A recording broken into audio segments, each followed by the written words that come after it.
ইসলামী ছাত্র শিবির বাংলাদেশে ছাত্র অঙ্গনে শিক্ষা প্রতিষ্ঠানে আল্লাহর এক নিয়ামত। আলহামদুলিল্লাহ বলেন।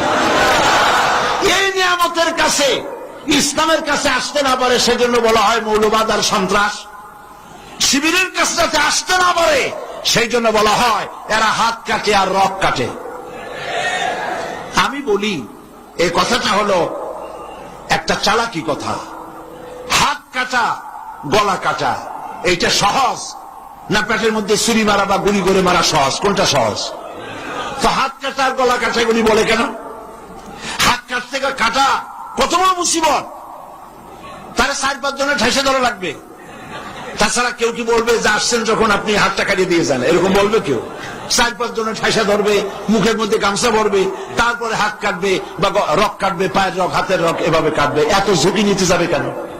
ছুরিটা, যে ছুরিটা দিয়ে হাতটা কাটবে ওই ছুরিটা পেটের মধ্যে মুখের মধ্যে ঢুকাই দিলেই তো সারলো। এটা বলে কেন? এই সহজ কাজটা করে না, রক কাটে গলা কাটে কেন বলে? এই কথাটা বলে প্যানিক সৃষ্টি করতে চায়।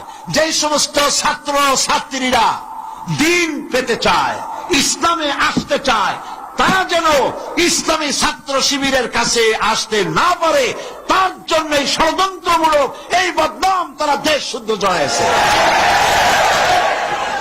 কিছুই করতে পারবে না ইনশাআল্লাহ। এগুলি করে কিছু করতে পারবে না।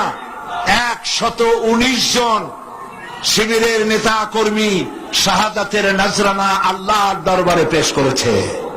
আমি আপনাদেরকে বলবো, পরের মুখে ঝাল না খাইয়া নিজের একটু চেষ্টা করেন।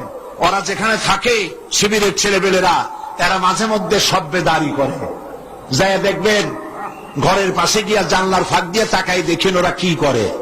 এরা মাদ্রাসায় পড়ে নাই, কলেজে বিশ্ববিদ্যালয় পড়ে, হয়তো দাড়ি টাড়িও এ পর্যন্ত অনেকে রাখতে পারে নাই, কিন্তু যাই দেখবেন বস্তা ছেঁড়া হইল বালাম চাউলে ভরা, উপরে রং কাঁচা থাকলেও ভিতরে পাকা আম।